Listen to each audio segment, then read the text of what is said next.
Pernahkah kamu membayangkan, bagaimana jika malam ini adalah malam terakhirmu? Bagaimana jika dalam hitungan detik, jantungmu berhenti berdetak? Lalu kamu diberi satu kesempatan untuk melihat kembali seluruh hidupmu. Cerita yang akan kamu saksikan ini adalah kisah yang akan mengajak kita merenungkan betapa dekatnya kematian dan betapa berharganya kesempatan untuk bertaubat. Tonton sampai selesai, karena di akhir cerita mungkin kamu akan bertanya pada dirimu sendiri, kalau Allah memanggilku malam ini, apakah aku sudah benar-benar siap? Sebelum kita mulai, jangan lupa tekan tombol like, subscribe, dan aktifkan lonceng notifikasi agar tidak ketinggalan kisah-kisah penuh hikmah lainnya. Sekarang, matikan lampu jika berani, tenangkan hati, dan mari kita mulai kisah Mati Suri, kesempatan terakhir sebelum penyesalan. Tak ada seorang pun yang berangkat dari rumah dengan keyakinan bahwa hari itu adalah hari terakhirnya. Pukul 6 sore, langit mulai berubah jingga. Arman, seorang pria berusia 35 tahun, baru saja menyelesaikan pekerjaannya di luar kota. Di mata banyak orang, hidupnya tergolong berhasil. Ia memiliki istri yang penyayang, seorang putri kecil yang lucu, rumah sederhana yang nyaman, dan usaha yang terus berkembang.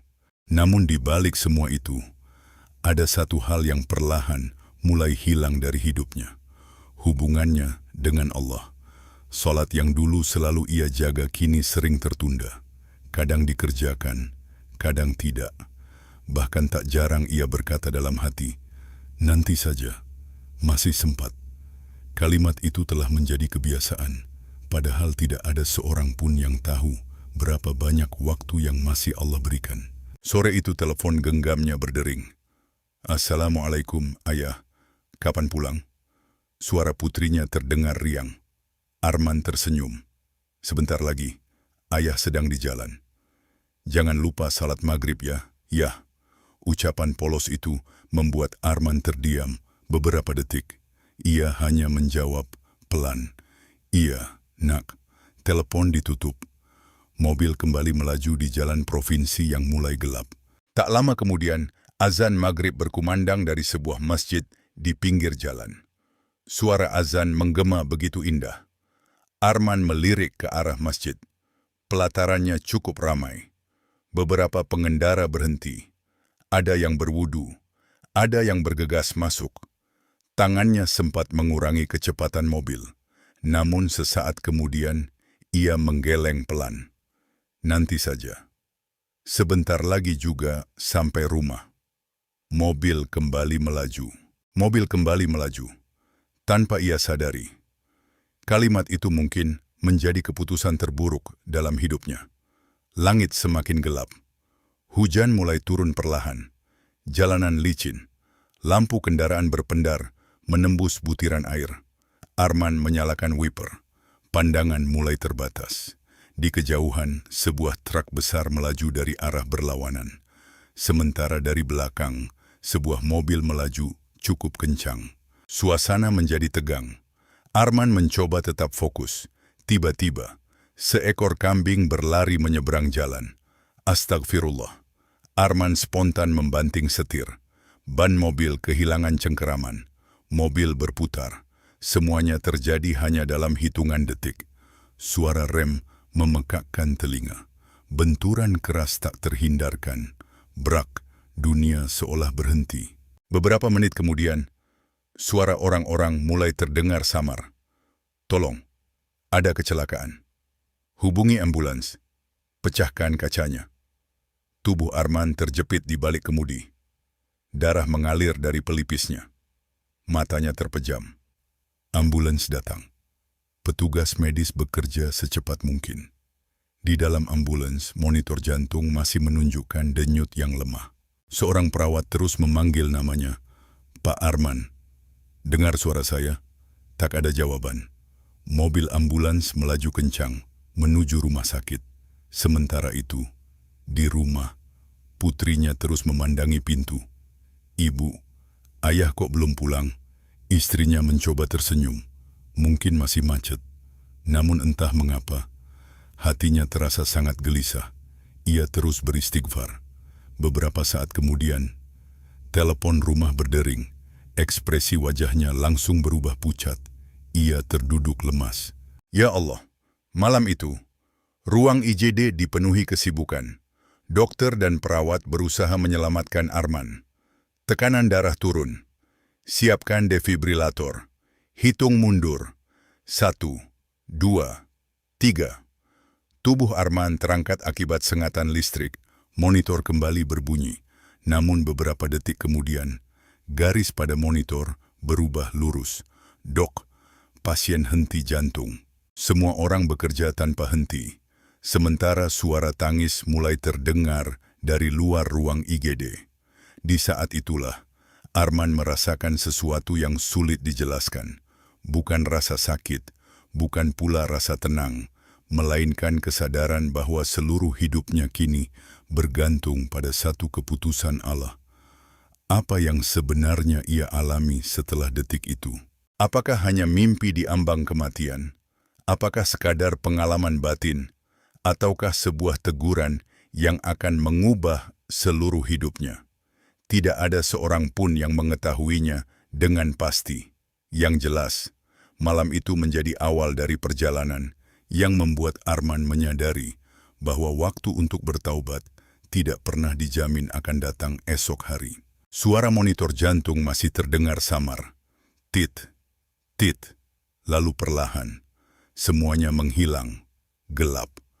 Bukan gelap seperti memejamkan mata, melainkan gelap yang terasa begitu luas. Arman mencoba membuka matanya, namun ia tidak yakin.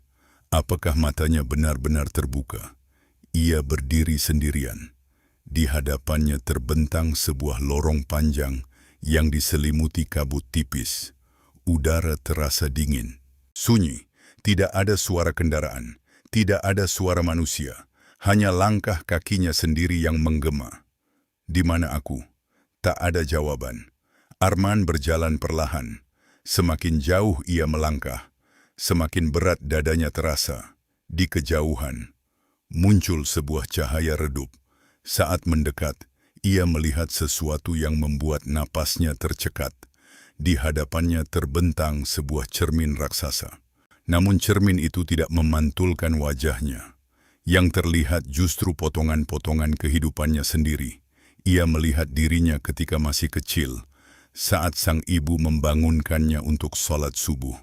Bangun, nak, jangan tinggalkan sholat. Arman kecil bangun dengan wajah ceria, namun bayangan itu berubah. Kini terlihat Arman yang sudah dewasa. Alarm subuh berbunyi, ia mematikannya, lalu kembali tidur. Adegan lain muncul. Seorang tetangga pernah meminta bantuan. Saat itu Arman menolak karena merasa sibuk. Padahal ia sebenarnya hanya ingin beristirahat. Kemudian muncul lagi kenangan lain. Ia pernah membentak istrinya hanya karena masalah kecil. Wajah istrinya tertunduk, air matanya menetes. Arman memalingkan wajah. Demi Allah, aku menyesal. Suara itu keluar dari bibirnya sendiri. Namun bayangan-bayangan itu terus berganti. Ada amal baik, ada pula kesalahan yang selama ini ia lupakan. Setiap peristiwa terasa begitu nyata, seolah-olah ia sedang mengalaminya kembali. Air mata mulai mengalir. Ya Allah, kalau saja Engkau memberiku kesempatan lagi. Tiba-tiba, suara azan maghrib terdengar. Arman menoleh. Ia kembali melihat jalan yang beberapa jam lalu ia lewati. Masjid di pinggir jalan. Orang-orang bergegas mengambil wudu. Lalu ia melihat dirinya sendiri. Duduk di balik kemudi, mengabaikan panggilan azan. Nanti saja, kalimat itu kembali terdengar. Kalimat sederhana, yang kini terasa sangat berat. Cahaya di sekitar Arman perlahan meredup. Kabut semakin tebal. Dari kejauhan, terdengar suara isak tangis. Suara itu semakin jelas, semakin dekat. Arman mengenalinya. Itu suara istrinya, disusul suara putri kecilnya. Ayah, ayah bangun. Arman mencoba berlari menuju suara itu, namun setiap langkahnya terasa seperti ditahan sesuatu yang tidak terlihat. Ia berteriak sekuat tenaga, "Aku di sini." Tak seorang pun menjawab. Tangis itu justru semakin keras. Arman jatuh berlutut, dadanya sesak. Untuk pertama kalinya dalam hidup, ia benar-benar merasakan betapa berharganya waktu yang dulu selalu ia sia-siakan. Dalam hati ia berdoa, "Ya Allah, jika Engkau masih memberiku kesempatan hidup, aku ingin memperbaiki salatku. Aku ingin membahagiakan kedua orang tuaku. Aku ingin meminta maaf kepada istriku. Aku ingin menjadi ayah yang lebih baik. Jangan biarkan aku kembali dengan hati yang sama." Tepat setelah doa itu terucap, seluruh lorong berguncang, kabut berputar semakin cepat, suara monitor jantung terdengar kembali. Bep. Kemudian, clear. Sebuah hentakan keras seolah menghantam dadanya. Cahaya putih menyilaukan memenuhi pandangannya. Dan untuk pertama kalinya, kelopak mata Arman mulai bergerak. Namun, apakah ia benar-benar akan kembali, ataukah semua itu hanyalah awal dari ujian yang jauh lebih besar? Suara monitor jantung kembali berbunyi. Tit, tit, tit. Samar. Lalu semakin jelas. Kelopak mata Arman bergerak perlahan. Cahaya lampu ruang ICU menyilaukan matanya. Pandangannya masih kabur. Beberapa sosok tampak mengelilinginya. "Dok, pasien sadar." Seorang perawat segera memanggil dokter. Dokter memeriksa kondisi Arman dengan cepat. "Pak Arman, kalau Bapak bisa mendengar saya, coba kedipkan mata." Arman berkedip pelan. Air mata langsung mengalir dari sudut matanya. Bukan karena rasa sakit, melainkan karena satu kesadaran yang memenuhi hatinya. Aku masih hidup. Tak lama kemudian, istrinya diizinkan masuk. Begitu melihat Arman membuka mata, ia tak mampu menahan tangis. "Alhamdulillah. Ya Allah, terima kasih." Tangannya menggenggam tangan Arman erat, sementara putri kecilnya berdiri di samping tempat tidur. "Ayah." Suara polos itu membuat dada Arman sesak. Ia mengangkat tangan dengan susah payah, mengusap kepala putrinya, lalu berbisik lirih, "Maafkan ayah." Semua orang mengira Arman hanya sedang terharu karena selamat dari kecelakaan. Namun mereka tidak tahu, ada sesuatu dalam dirinya yang telah berubah. Malam pertama di ruang ICU, Arman tidak bisa tidur. Setiap kali memejamkan mata, ia kembali teringat lorong panjang itu. Teringat wajah istrinya, teringat suara putrinya, dan yang paling membekas, kalimat yang selama ini sering ia ucapkan. Nanti saja. Kini ia sadar, tidak semua nanti akan benar-benar datang. Menjelang subuh, dari masjid rumah sakit terdengar lantunan azan. Untuk pertama kalinya setelah bertahun-tahun, air mata Arman kembali jatuh. Ia berbisik pelan, "Ya Allah, terima kasih karena Engkau masih memberiku kesempatan." Meski tubuhnya belum mampu berdiri, ia berusaha salat di atas tempat tidur sesuai kemampuannya. Setelah selesai berdoa, hatinya terasa jauh lebih tenang. Hari demi hari berlalu. Kondisi Arman semakin membaik. Dokter mengatakan bahwa ia selamat karena pertolongan Allah dan penanganan medis yang cepat. Namun Arman tidak pernah menceritakan secara rinci pengalaman batinnya kepada siapapun. Ia hanya berkata, "Aku merasa Allah telah menegurku." Seminggu kemudian, ia diperbolehkan pulang. Saat mobil memasuki halaman rumah, Arman tidak langsung masuk. Ia memandang langit cukup lama, menghirup udara dalam-dalam. Hal sederhana yang dulu tidak pernah ia syukuri. Di dalam rumah, ia melihat mushaf Al-Quran di rak yang sudah dipenuhi debu. Perlahan ia mengambilnya, membersihkan sampulnya, menciumnya, lalu membacanya dengan suara lirih. Istrinya hanya memandang dari kejauhan. Ia hampir tidak mengenali suaminya sendiri. Hari-hari berikutnya, Arman mulai berubah. Ketika azan berkumandang, ia segera menghentikan pekerjaannya. Ia datang lebih awal ke masjid. Ia memperbaiki hubungannya dengan keluarga. Ia meminta maaf kepada ibunya, menelepon sahabat yang pernah ia sakiti, mengembalikan utang yang sempat ia tunda, bahkan ia mulai menyisihkan sebagian penghasilannya untuk bersedekah secara diam-diam. Namun, tidak semua orang senang melihat perubahan itu. Beberapa teman justru menertawakannya. Wah, sekarang jadi ustaz ya. Baru mati suri sebentar sudah sok alim.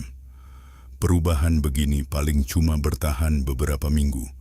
Arman hanya tersenyum. Ia tidak membalas, karena ia sadar. Yang harus ia buktikan bukan kepada manusia, melainkan kepada Allah. Tetapi tanpa ia sadari, ujian yang sebenarnya baru saja dimulai, sebab ada seseorang yang sejak lama mengenalnya. Dan orang itu yakin, perubahan Arman hanyalah sandiwara. Sudah hampir 1 bulan sejak Arman keluar dari rumah sakit. Tubuhnya memang belum pulih sepenuhnya, namun hatinya terasa jauh lebih hidup dibandingkan sebelumnya. Kini, setiap kali azan berkumandang, Arman segera menutup toko. Apapun yang sedang ia kerjakan, ia tinggalkan. Bagi Arman, tidak ada lagi urusan yang lebih penting daripada memenuhi panggilan Allah. Perubahan itu mulai menjadi pembicaraan di kampung. Sebagian orang ikut bersyukur. Namun tidak sedikit yang justru mencibir, paling juga cuman sementara. Kalau sudah sibuk cari uang, nanti balik lagi. Orang habis kena musibah memang begitu. Arman mendengar semua ucapan itu, namun ia memilih diam. Ia teringat firman Allah, bahwa kesabaran adalah salah satu bekal terbaik bagi orang beriman. Suatu sore, saat hendak menutup tokonya karena azan asar telah berkumandang, datanglah seorang pelanggan lama. "Man, saya mau beli barang banyak. Nilainya hampir 50 juta. Arman terdiam. Keuntungan sebesar itu dulu pasti langsung ia ambil. Namun sekarang, azan masih terus berkumandang. Ia memandang masjid yang hanya berjarak beberapa puluh meter, lalu memandang pelanggan itu. Dengan ramah ia berkata, "Maaf Pak, boleh kita lanjutkan setelah saya sholat?" Pria itu langsung mengerutkan dahi. "Serius? Kamu lebih memilih sholat daripada uang sebanyak ini?" Arman tersenyum. "Rezeki tidak akan tertukar.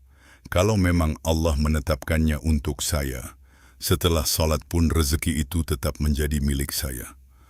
Pria itu mendengus pelan, lalu pergi begitu saja. Tetangga toko hanya menggeleng. Sayang sekali, uang sebanyak itu dilepas begitu saja. Malamnya, Arman sempat bertanya dalam hati, apakah aku salah mengambil keputusan? Namun ia segera beristighfar. Ia sadar, godaan terbesar setelah bertaubat bukanlah hantu, bukan pula makhluk gaib, melainkan bisikan yang membuat manusia kembali mencintai dunia secara berlebihan. Keesokan harinya, pelanggan itu datang kembali. Ia tersenyum. "Saya sengaja menguji kamu kemarin." Arman terkejut. "Saya sudah keliling ke beberapa toko. Tidak ada yang berani meninggalkan transaksi demi salat." Pria itu menyerahkan daftar pesanan. "Mulai sekarang, toko kamu yang akan menjadi pemasok usaha saya." Arman menundukkan kepala. Alhamdulillah, saat itulah ia semakin yakin. Tidak ada ketaatan kepada Allah yang membuat seseorang benar-benar rugi. Namun, cobaan belum berhenti. Malam Jumat berikutnya, Arman kembali terbangun pada 1/3 malam. Ia mengambil wudu, melaksanakan salat tahajud. Usai berdoa, ia duduk membaca Al-Quran. Tiba-tiba listrik di rumah padam. Seluruh ruangan menjadi gelap. Hanya cahaya bulan yang masuk melalui jendela. Angin malam berembus perlahan. Lalu, tok, tok, tok. Terdengar suara ketukan dari pintu depan. Arman melihat jam, pukul 2, lewat 15 menit dini hari. Siapa yang bertamu pada waktu seperti ini? Ia mendekati pintu. Assalamualaikum. Tak ada jawaban. Ketukan terdengar lagi, lebih keras. Tok, tok, tok. Arman tidak langsung membuka pintu. Ia teringat pesan seorang ustaz. Jika ada sesuatu yang mencurigakan pada malam hari, jangan tergesa-gesa membukanya. Berdoalah kepada Allah dan bersikap tenang. Ia membaca ayat kursi, dilanjutkan surah Al-Ikhlas, Al-Falaq, dan An-Nas. Beberapa detik kemudian, ketukan itu berhenti, sunyi. Arman mengintip dari jendela. Tidak ada siapapun. Halaman rumah kosong. Daun-daun hanya bergoyang pelan tertiup angin. Keesokan paginya, ia menemukan bekas jejak kaki berlumpur di depan pintu rumah. Jejak itu berakhir tepat di ambang pintu. Tidak ada jejak yang menjauh. Arman memandanginya lama, lalu mengucapkan pelan, "Ya Allah, lindungilah keluargaku dari segala keburukan yang tampak maupun yang tidak tampak." Ia tidak mencari-cari penjelasan tentang jejak itu. Ia memilih memperbanyak doa, karena ia sadar, tidak semua hal yang tidak dapat dijelaskan harus dikejar. Ada saatnya seorang hamba cukup bersandar kepada perlindungan Allah. Namun Arman belum mengetahui bahwa malam itu hanyalah awal dari rangkaian kejadian yang akan menguji keimanannya jauh lebih berat daripada kecelakaan yang hampir merenggut nyawanya. Hujan turun sangat pelan. Butiran air membasahi genting rumah Arman, menciptakan suara yang berirama. Jam dinding menunjukkan pukul 02.45. Arman kembali terbangun untuk melaksanakan salat tahajud. Sejak peristiwa kecelakaan itu, ia hampir tidak pernah melewatkan sepertiga malam. Ia mengambil wudu. Air yang dingin menyentuh wajahnya. Alhamdulillah, setelah salat, ia mengangkat kedua tangan. Ya Allah, jangan Engkau palingkan hatiku setelah Engkau beri petunjuk. Istiqomahkan aku hingga akhir hayatku. Doanya begitu panjang, begitu tulus. Namun ketika ia mengusap wajahnya, terdengar suara itu lagi. Tok. Arman membuka mata. Ia menoleh ke arah pintu depan. Tok. Tok. Ketukan itu kembali terdengar. Lebih pelan, namun cukup jelas. Seluruh rumah masih gelap. Istri dan putrinya masih tertidur lelap. Arman tidak langsung bangkit. Ia teringat sabda Rasulullah agar seorang muslim selalu berlindung kepada Allah dari godaan setan dan tidak mengikuti bisikan yang dapat menjerumuskan. Ia membaca ayat kursi, kemudian surah Al-Ikhlas, Al-Falaq, dan An-Nas. Ketukan itu berhenti. Arman menghela napas. Ia mengira semuanya telah selesai. Namun beberapa detik kemudian, terdengar suara lain. Bukan dari pintu depan, melainkan dari jendela ruang tamu. Tok, tok, tok. Perlahan, suara itu berpindah dari jendela ke dinding, lalu ke atap rumah. Seolah ada sesuatu yang sedang berjalan mengelilingi rumahnya. Jantung Arman berdegup lebih cepat, tetapi ia menahan diri untuk tidak panik. Ia berzikir pelan, Hasbunallahu wa ni'mal wakil. Kalimat itu terus ia ulang. Semakin lama, suara langkah itu menghilang. Hening kembali menyelimuti rumah. Tak lama kemudian, azan subuh berkumandang dari masjid. Hati Arman menjadi tenang. Ia pun berangkat ke masjid. Selesai salat subuh, seorang imam yang sudah sepuh menghampirinya. Bagaimana kabarmu, Man? Alhamdulillah, Pak Ustaz. Tapi wajahmu terlihat seperti orang yang tidak tidur.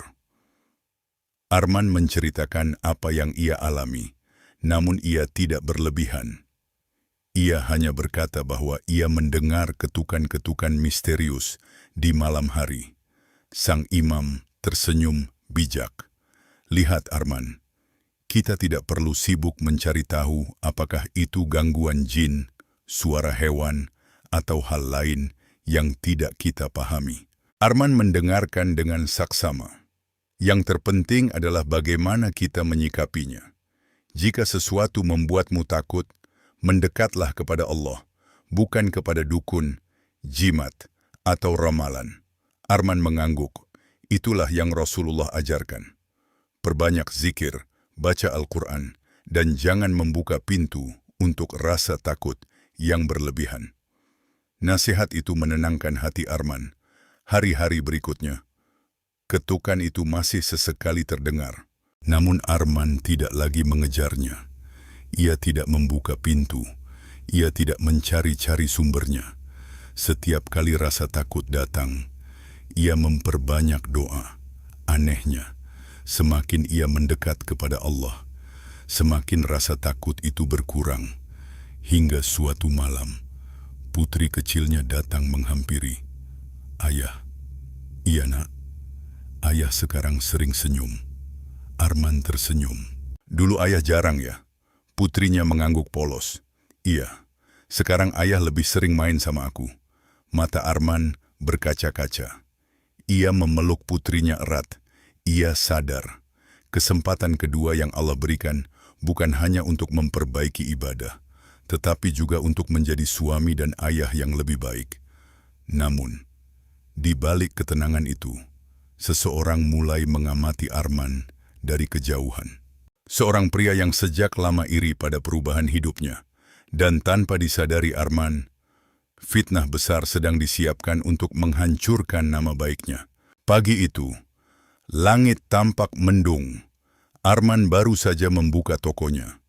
Setelah pulang dari salat subuh berjamaah, seperti biasa, ia memulai hari dengan membaca beberapa ayat Al-Quran sebelum melayani pelanggan. Baginya, ketenangan hati lebih berharga daripada keuntungan yang besar. Namun pagi itu, suasana terasa berbeda. Beberapa warga yang melewati tokonya hanya melirik sekilas. Biasanya mereka menyapa. Kini, mereka justru berbisik-bisik. Arman mulai merasa ada yang tidak beres. Tak lama kemudian, sahabat lamanya, Fikri, datang tergesa-gesa. Man, kamu sudah dengar? Dengar apa? Ada yang menyebarkan kabar kalau kamu berubah karena memelihara jin. Arman terdiam, seolah tidak percaya dengan apa yang baru saja didengarnya. Apa? Iya. Katanya sejak mati suri kamu sering bicara sendiri, sering bangun tengah malam. Lalu toko kamu semakin ramai karena dibantu makhluk gaib. Arman menarik napas panjang. Ia menundukkan kepala, bukan karena marah, tetapi karena sedih. Ia tidak pernah membayangkan perubahan menuju kebaikan, justru dibalas dengan tuduhan. Seperti itu. Siang harinya, fitnah itu semakin menyebar. Ada yang mengatakan Arman memiliki ilmu hitam. Ada pula yang mengaku melihat bayangan aneh di sekitar rumahnya. Padahal semua itu hanyalah cerita yang terus dibesar-besarkan. Bahkan beberapa pelanggan mulai ragu untuk datang ke tokonya. Pendapatan usahanya menurun drastis. Istrinya mencoba menguatkannya. Bang, sabar ya. Arman tersenyum tipis. Insya Allah, Allah tahu mana yang benar. Malam itu, setelah sholat Isya, Arman duduk sendirian di teras rumah. Angin malam berembus pelan. Ia teringat pengalaman batin yang pernah ia alami saat tidak sadarkan diri. Ia sadar, dulu ia sangat takut kehilangan harta. Sekarang, ia justru diuji dengan kehilangan nama baik. Dalam hati ia berdoa, Ya Allah, jika ini adalah ujian untuk menghapus dosa-dosaku, maka kuatkanlah aku. Jangan biarkan aku membalas keburukan dengan keburukan. Keesokan harinya, ia tetap menjalani aktivitas seperti biasa. Ia tidak membuat klarifikasi. Ia tidak marah. Ia tidak membalas gosip. Ia memilih tetap tersenyum kepada setiap orang. Beberapa hari kemudian, seorang lelaki tua datang ke tokonya. Rambutnya memutih, pakaiannya sederhana. Assalamualaikum. Waalaikumsalam, Pak. Silakan masuk. Lelaki itu memperhatikan Arman cukup lama, lalu bertanya, benarkah kamu memelihara jin? Arman tersenyum. Kalau saya memelihara sesuatu, saya ingin memelihara iman saya, Pak. Selain itu, saya tidak punya apa-apa. Lelaki tua itu tersenyum. Ia kemudian berkata, jawabanmu sudah cukup. Ternyata, ia adalah seorang pengusaha yang sedang mencari mitra usaha. Selama beberapa hari, ia sengaja mengamati sikap Arman setelah mendengar berbagai fitnah. Yang ia cari bukan orang paling kaya, bukan pula orang paling pintar, melainkan orang yang tetap jujur ketika dihina. Beberapa minggu kemudian, lelaki itu menawarkan kerja sama yang nilainya jauh lebih besar daripada usaha Arman sebelumnya. Saat menandatangani perjanjian, Arman hanya mampu mengucapkan, Alhamdulillah. Ia semakin yakin, rezeki datang dari Allah, bukan dari pujian manusia. Namun, malam itu, ketika Arman hendak memejamkan mata, telepon genggamnya berdering, nomor yang tidak dikenal. Begitu diangkat, terdengar suara seorang pria yang berbisik pelan, kalau ingin keluargamu selamat, berhentilah menjadi orang baik. Sambungan langsung terputus. Arman memandang layar ponselnya. Dadanya berdebar. Ia sadar, fitnah itu ternyata belum berakhir. Ada seseorang yang benar-benar ingin menghancurkan hidupnya. Malam semakin larut. Arman masih memandangi layar telepon genggamnya. Nomor tak dikenal itu sudah tidak bisa dihubungi kembali. Ia menarik napas panjang, lalu menghapus rasa takutnya dengan mengucapkan Bismillah. Ia mengambil wudhu, kemudian melaksanakan sholat 2 rakaat. Usai sholat, ia berdoa cukup lama. Ya Allah, jika ancaman ini adalah ujian darimu, maka kuatkanlah hatiku. Lindungilah keluargaku dari segala keburukan yang terlihat maupun yang tidak terlihat. Hatinya mulai tenang. Namun, esok paginya ujian kembali datang. Saat membuka toko, ia terkejut. Pintu rolling door dipenuhi coretan cat merah. Tulisan itu berbunyi, penipu, berkedok, orang saleh. Beberapa warga mulai berkumpul. Sebagian hanya melihat, sebagian lagi diam-diam mengambil foto. Arman menatap tulisan itu tanpa berkata apa-apa. Ia mengambil seember air, lalu membersihkannya sendiri. Seorang pemuda menghampiri, Pak Arman, laporkan saja ke polisi.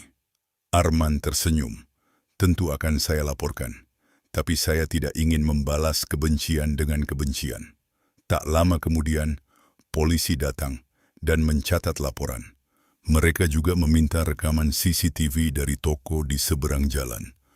Namun pelaku sengaja memilih titik yang tidak terekam kamera, seolah ia telah merencanakannya dengan matang. Hari itu, usaha Arman semakin sepi. Banyak pelanggan yang memilih pergi. Meski begitu, ia tetap menutup tokonya ketika azan zuhur berkumandang. Salah seorang tetangganya berkata, kalau terus begini, usahamu bisa bangkrut. Arman menjawab pelan, kalau rezekiku memang ditetapkan Allah, tidak ada seorang pun yang bisa mengambilnya. Tetangganya hanya mengangguk. Malam harinya, Arman pulang lebih awal. Ia berkumpul bersama istri dan putrinya. Mereka membaca Al-Quran bersama, lalu berdoa sebelum tidur. Rumah kecil itu terasa damai. Namun tepat pukul 11 malam, listrik mendadak padam. Seluruh kampung menjadi gelap. Beberapa menit kemudian, terdengar suara benda pecah dari arah belakang rumah. Brak! Arman segera mengambil senter. Ia meminta istrinya tetap di dalam kamar bersama putri mereka. Dengan hati-hati ia melangkah ke halaman belakang. Cahaya senter menyapu pepohonan. Tidak ada siapa-siapa. Namun pot bunga besar di dekat pagar telah pecah berserakan. Di atas tanah, tergeletak sebuah batu yang dibungkus secarik kertas. Arman membuka lipatan kertas itu, tertulis dengan tinta hitam. Ini baru permulaan. Ia mengembuskan napas panjang. Rasa takut sempat muncul, namun ia segera beristighfar. Hasbunallahu wa ni'mal wakil. Ia mengulanginya berkali-kali. Keesokan paginya, ia menemui Pak Hashim, imam masjid yang selama ini menjadi tempatnya, meminta nasihat. Pak Hashim membaca isi surat ancaman itu, lalu berkata, "Arman, orang yang berjalan menuju Allah pasti akan diuji. Kadang dengan harta, kadang dengan rasa takut, kadang dengan kehormatan. Lalu apa yang harus saya lakukan, Pak? Jangan berhenti berbuat baik. Jangan balas kezaliman dengan kezaliman. Tempuh jalan yang benar secara hukum. Dan jangan pernah meninggalkan doa." Narman mengangguk. Nasihat itu menguatkan hatinya. Sore harinya, seorang anak kecil datang ke toko. "Om, ada yang nitip ini." Anak itu menyerahkan sebuah amplop coklat. Di dalamnya terdapat sebuah flash disk. Tanpa nama, tanpa pesan. Arman memandang benda kecil itu dengan penuh tanda tanya. Siapa yang mengirimnya? Dan mengapa? Ia belum mengetahui bahwa isi flash disk itulah yang akan membuka tabir siapa dalang di balik seluruh fitnah yang selama ini menghantuinya. Sore itu, Arman masih memegang flash disk kecil berwarna hitam yang diberikan seorang anak. Benda itu tampak biasa, tidak ada nama, tidak ada tulisan, tidak ada petunjuk siapa pengirimnya. Ia menatap istrinya. "Menurutmu, sebaiknya dibuka atau tidak?" Istrinya menjawab pelan, "Kalau memang bisa membantu mengungkap siapa yang memfitnahmu, bukalah, tapi jangan sendiri." Arman mengangguk. Ia teringat pesan Pak Hashim. Segala persoalan harus diselesaikan dengan cara yang benar. Malam itu, setelah sholat Isya, Arman mendatangi rumah Pak Hashim. Di sana juga hadir Fikri, sahabatnya sejak kecil. Mereka membuka flash disk. Itu menggunakan sebuah laptop tua. Layar komputer menyala. Di dalamnya hanya ada satu file video. Durasinya sekitar 5 menit. Arman menekan tombol putar. Video itu memperlihatkan suasana depan tokonya beberapa malam sebelumnya. Terlihat seorang pria mengenakan jaket hitam dan helm menutupi wajah. Pria itu membawa kaleng cat semprot. Beberapa detik kemudian, ia mulai menuliskan fitnah di pintu toko Arman. Namun ketika hendak pergi, angin meniup helmnya sedikit hingga wajahnya terlihat sesaat. Fikri langsung berdiri. "Astagfirullah." Arman menatap layar tanpa berkedip. Wajah itu sangat ia kenal. Rudi, mantan rekan bisnisnya. Dulu mereka membangun usaha bersama. Namun karena keserakahan, Rudi pernah meminta Arman memalsukan laporan keuangan agar memperoleh keuntungan lebih besar. Arman menolak. Sejak saat itu hubungan mereka hancur. Rudi keluar dari usaha mereka sambil menyimpan dendam. Pak Hashim menghela napas. Kadang musuh terbesar bukan orang asing, tetapi orang yang pernah dekat dengan kita. Arman menutup laptop. Ia memejamkan mata beberapa saat. Fikri berkata dengan nada kesal, "Kita laporkan sekarang juga." Namun Arman menggeleng. "Kita tetap laporkan, tapi bukan karena dendam. Kita lakukan supaya fitnah ini berhenti dan tidak merugikan orang lain." Pak Hashim tersenyum. Itulah bedanya orang yang dikuasai amarah dengan orang yang berusaha menjaga imannya. Keesokan harinya, Arman menyerahkan rekaman itu kepada pihak kepolisian. Penyelidikan pun dimulai. Beberapa hari kemudian, Rudi dipanggil untuk dimintai keterangan. Awalnya ia membantah. Namun setelah diperlihatkan rekaman video, Ia tidak bisa lagi mengelak. Di hadapan penyidik, ia akhirnya mengakui semuanya. Aku iri. Sejak Arman berubah, semua orang menghormatinya. Usahaku sepi. Aku ingin menghancurkan namanya. Kabar itu cepat menyebar ke seluruh kampung. Warga yang sebelumnya percaya pada gosip mulai menyadari bahwa mereka telah menuduh orang yang tidak bersalah. Satu persatu mereka datang meminta maaf kepada Arman. Namun Arman tidak mengungkit kesalahan mereka. Ia hanya berkata, "Kita semua pernah salah. Semoga Allah mengampuni kita." Beberapa hari kemudian, Arman mendapat kesempatan bertemu langsung dengan Rudi. Raut wajah Rudi jauh berbeda. Tidak ada lagi kesombongan. Ia menundukkan kepala. "Man, maafkan aku. Aku terlalu iri. Aku tidak sanggup melihat hidupmu berubah." Arman memandangnya cukup lama, lalu berkata dengan suara tenang, "Kalau bukan karena musibah yang hampir merenggut nyawaku, mungkin aku juga belum berubah. Allah sedang menguji kita dengan cara yang berbeda." Air mata Rudi menetes. Untuk pertama kalinya, setelah bertahun-tahun, ia meminta maaf dengan tulus. Arman mengulurkan tangan. Mereka berjabat tangan. Dendam yang bertahun-tahun membebani hati, perlahan menghilang. Pak Hashim yang menyaksikan dari kejauhan tersenyum. Inilah kemenangan yang sesungguhnya. Bukan ketika berhasil mengalahkan musuh, tetapi ketika berhasil mengalahkan hawa nafsu sendiri. Namun, Arman belum menyadari bahwa perjalanan hidupnya belum selesai. Allah masih akan mengujinya dengan cobaan yang jauh lebih berat. Cobaan yang bukan menyangkut harta, bukan pula nama baik, melainkan seseorang yang paling ia cintai di dunia.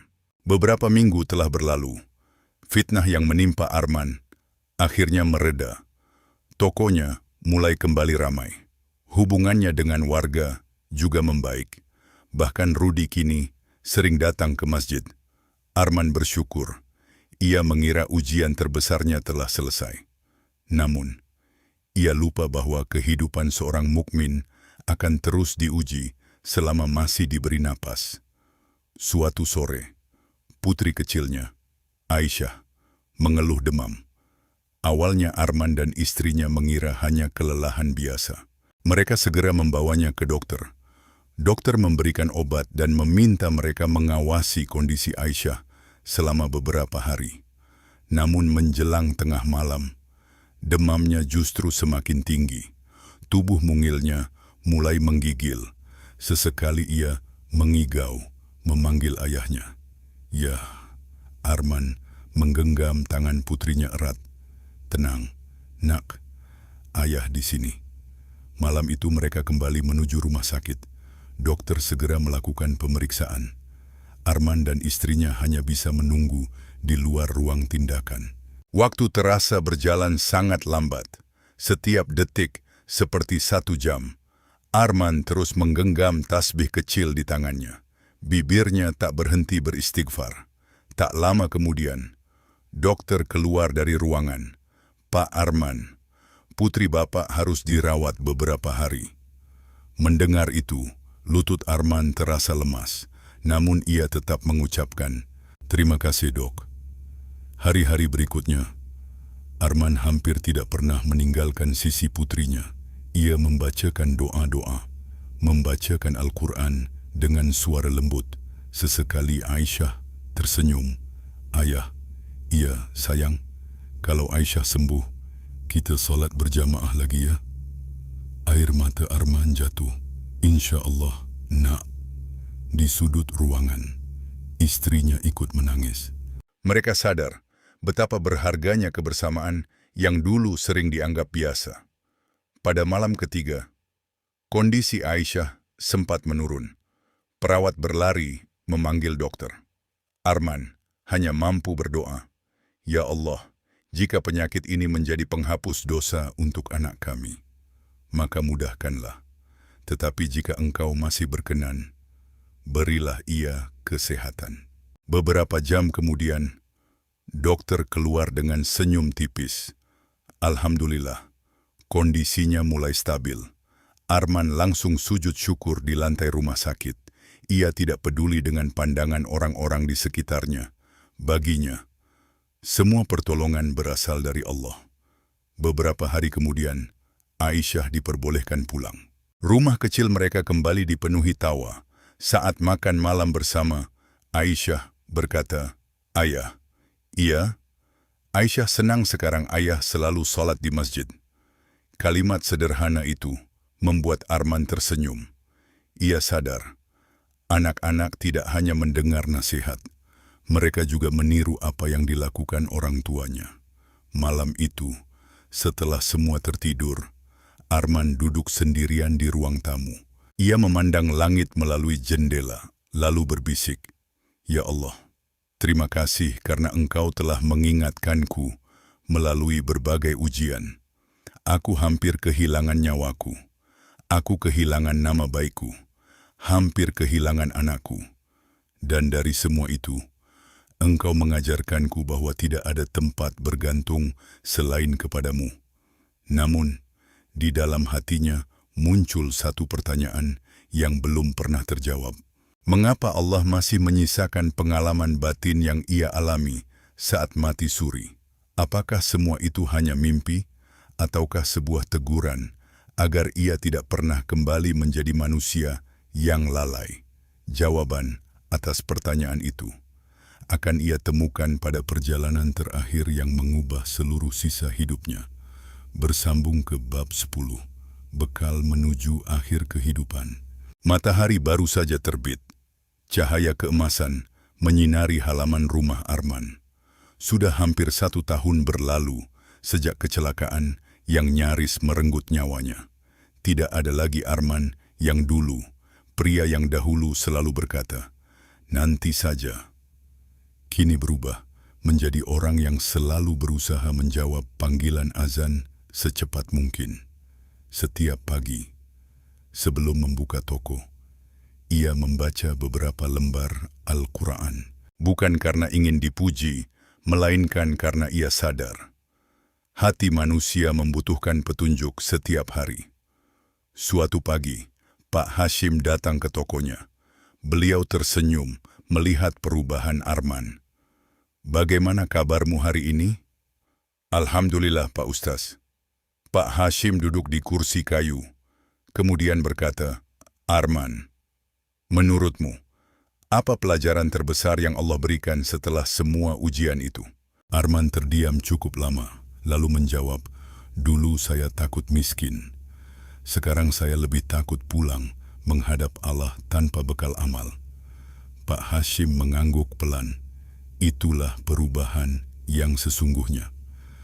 Hari-hari berikutnya, Arman mulai mengurangi kesibukan mengejar dunia. Ia meluangkan lebih banyak waktu untuk keluarganya, mengajari putrinya membaca Al-Quran, mengantar ibunya berobat, mengunjungi tetangga yang sakit, menyisihkan sebagian rezekinya untuk membantu anak-anak yatim secara diam-diam. Ia tidak pernah mengunggahnya ke media sosial. Baginya, amal yang paling indah adalah amal yang hanya diketahui oleh Allah. Suatu sore, Rudi datang menemuinya. "Man, terima kasih." Arman tersenyum. "Untuk apa?" "Karena kamu memilih memaafkanku." Aku jadi mulai belajar salat lagi. Mata Arman berkaca-kaca. Ia tidak menyangka sikap memaafkan ternyata bisa menjadi jalan hidayah bagi orang lain. Malam harinya, Arman bermimpi. Dalam mimpinya, ia kembali berada di lorong panjang yang pernah ia lihat saat tidak sadarkan diri. Namun kali ini, lorong itu tidak lagi terasa gelap. Di kejauhan tampak cahaya lembut. Arman melangkah perlahan, lalu terdengar suara yang sangat tenang. Selama napas masih ada, pintu taubat masih terbuka. Arman terbangun. Ia tidak menganggap mimpi itu sebagai wahyu atau petunjuk gaib. Namun kalimat tersebut begitu membekas di hatinya. Ia menjadikannya sebagai pengingat bahwa setiap hari adalah kesempatan untuk memperbaiki diri.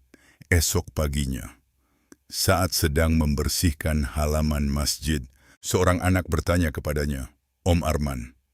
"Ya, apakah Om sudah tidak takut mati?" Arman tersenyum. Ia memandang langit biru, lalu menjawab, "Yang membuat kita takut bukan kematian, tetapi jika kita belum siap bertemu Allah." Anak itu mengangguk pelan.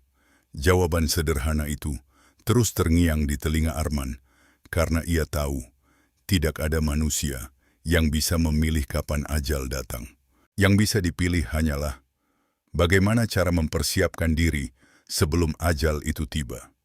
Namun, takdir Allah selalu penuh kejutan. Pada suatu malam yang tenang, Arman merasakan sesak di dadanya. Ia duduk di ruang tamu sambil memegang dadanya erat. Istrinya segera menghampiri. "Bang, ada apa?" Arman tersenyum lemah. "Tidak apa-apa." Namun beberapa detik kemudian, ia terjatuh. Tubuhnya terkulai di lantai. Istrinya berteriak meminta tolong. Tetangga berdatangan. Ambulans kembali dipanggil. Dan untuk kedua kalinya, Arman kembali berada di antara harapan dan ketidakpastian. Apakah kali ini Allah masih akan memberinya kesempatan? Ataukah inilah akhir dari perjalanan hidupnya di dunia? Suara siren ambulans memecah kesunyian malam. Lampu merah dan biru memantul di dinding rumah-rumah warga. Arman kembali terbaring di atas tandu. Wajahnya pucat, napasnya pendek. Istrinya menggenggam tangannya sambil terus beristighfar. "Bang, tetap kuat." Putri kecilnya menangis di pelukan neneknya. "Ayah, jangan pergi." Kalimat itu menusuk hati setiap orang yang mendengarnya. Sesampainya di rumah sakit, dokter segera membawa Arman ke ruang gawat darurat. Pintu tertutup rapat. Keluarganya hanya bisa menunggu. Detik demi detik terasa begitu lama. Pak Hashim datang bersama beberapa jamaah masjid. Mereka tidak banyak berbicara. Mereka hanya duduk, mengangkat tangan, memohon kepada Allah agar memberikan yang terbaik. Di dalam ruang tindakan, Arman perlahan membuka matanya. Pandangannya masih kabur. Ia melihat dokter dan perawat sibuk di sekelilingnya. Suara monitor jantung terdengar naik turun. Namun anehnya, di tengah kondisi itu, hatinya justru sangat tenang. Tidak ada lagi rasa panik seperti dahulu. Dalam hati ia berbisik, "Ya Allah, jika Engkau masih menghendaki aku hidup, jadikan hidupku bermanfaat. Tetapi jika inilah akhir perjalananku, ampunilah dosa-dosaku, terimalah taubatku." Air mata mengalir dari sudut matanya.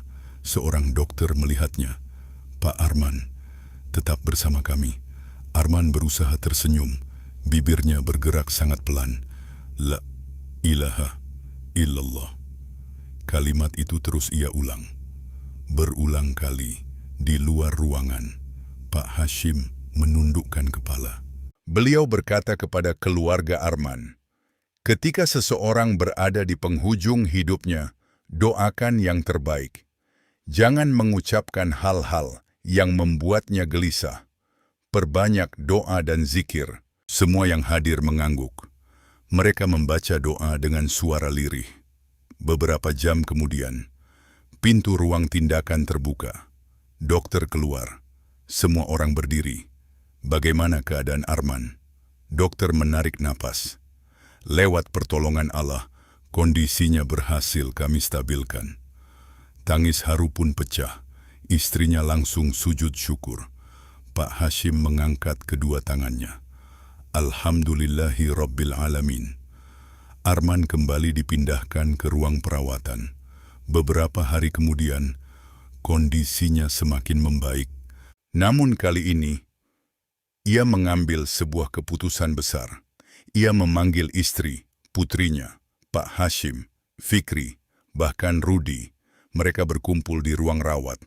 Arman memandang mereka satu persatu, lalu berkata dengan suara pelan, "Aku tidak tahu berapa lama lagi Allah memberiku umur, Tetapi aku tidak ingin menyia-nyiakan waktu yang tersisa. Ia menggenggam tangan istrinya. Terima kasih karena telah bersabar mendampingiku. Ia memeluk putrinya. Jangan pernah tinggalkan salat, nak. Kemudian ia menoleh kepada Rudi. Teruslah memperbaiki diri. Jangan hidup dalam penyesalan. Rudi menangis. Ia mengangguk tanpa mampu berkata-kata. Terakhir, Arman memandang Pak Hashim. Pak Ustaz, apa pelajaran terbesar dari semua yang saya alami? Pak Hashim tersenyum hangat. Allah tidak selalu mengubah hidup seseorang dengan memberi kenikmatan. Kadang Dia mengubah hati seorang hamba melalui ujian. Dan itu adalah bentuk kasih sayangnya. Arman menutup mata. Air matanya kembali mengalir. Ia sadar. Kecelakaan yang hampir merenggut nyawanya. Fitnah yang menghancurkan nama baiknya. Penyakit putrinya, hingga sakit yang kini ia rasakan.